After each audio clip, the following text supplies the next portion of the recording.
अब तक आधे विश्व को हिंदू हो जाना चाहिए था। आप अवश्य ही सोच रहे होंगे कि ये भला कैसे हो सकता है।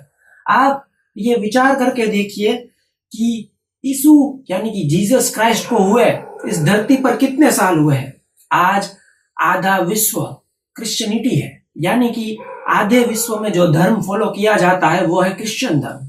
तो फिर क्रिश्चियन धर्म को आए हुए तो उतने साल भी नहीं हुए। सबसे पुराना जो धर्म है वो है हमारा सनातन हिंदू धर्म। और हाँ, आप अवश्य ही भगवान श्री राम पर यह सवाल खड़ा कर सकते हैं कि हमारे पास कोई प्रमाण नहीं है, लेकिन आपका बुद्ध भगवान के बारे में क्या ख्याल है?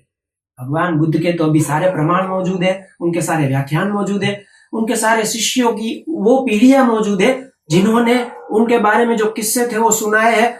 ये सब कुछ राइटिंग में भी मौजूद है, तो इसको तो नकारा नहीं जा सकता। और हाँ, भगवान बुद्ध खुद हिंदू थे।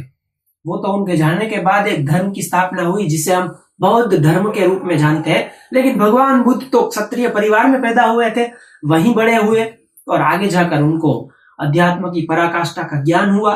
अब शब्दावली चाहे आप जो भी प्रयोग कर ले, लेकिन 100 बातों की एक बात यह है कि भगवान बुद्ध भी हिंदू थे। और दुनिया में जो सबसे पुराना धर्म है वो हमारा हिंदू धर्म है।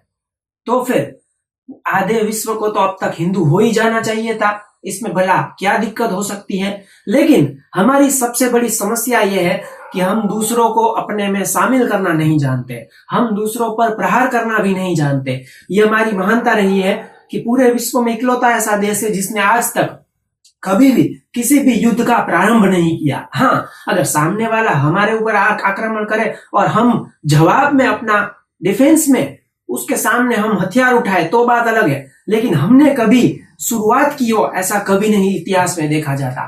यही वजह है कि हिंदू धर्म, क्योंकि हम आक्रमण में नहीं मानते, हम दूसरों को कन्वर्ट करने में भी नहीं मानते, इसीलिए हिंदू धर्म इतना फैल नहीं पाया। नहीं तो अवश्य ही जो दूसरे धर्म कर रहे हैं, दूसरों को अपने में कन्वर्ट करने का जो तरीका चल रहा है, अगर यही चीज हिंदुओं ने बहुत सालों पहले करी होती तो आज आधा विश्व जरूर ही हिंदू धर्म होता। और ये कहना भी गलत नहीं होता कि आधा तो बहुत कम है। सुनने में आपको लगेगा कि हो सकता है आप मुझे अतिशयोक्ति का अपराधी माने, ये तो बहुत बढ़ा चढ़ाकर बोल रहा है। नहीं, मैं यहाँ बहुत कम बोल रहा हूँ, क्योंकि अगर हमने पहले से ही उन लोगों को हिंदू धर्म में कन्वर्ट कर लिया होता तो नया धर्म शायद बन भी नहीं पाता। इस विश्व में बहुत कम धर्म होते, क्योंकि अध्यात्म में जो हमारी पकड़ है, जो भारत देश की पकड़ है, वो पूरे विश्व में किसी भी नहीं है। अध्यात्म के विश्व में जितना भी ज्ञान आज पूरे विश्व के पास मौजूद है, उसमें से सबसे ज्यादा योगदान हमारी भारतीय संस्कृति और हमारे हिंदू धर्म ने दिया है।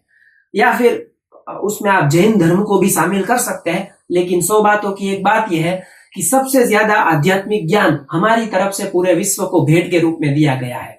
तो अगर हम भी उनके तरह ही दूसरों लोगों को कन्वर्ट करने में मानते तो आज आधे विश्व से भी ज्यादा आबादी हिंदू धर्म की होती।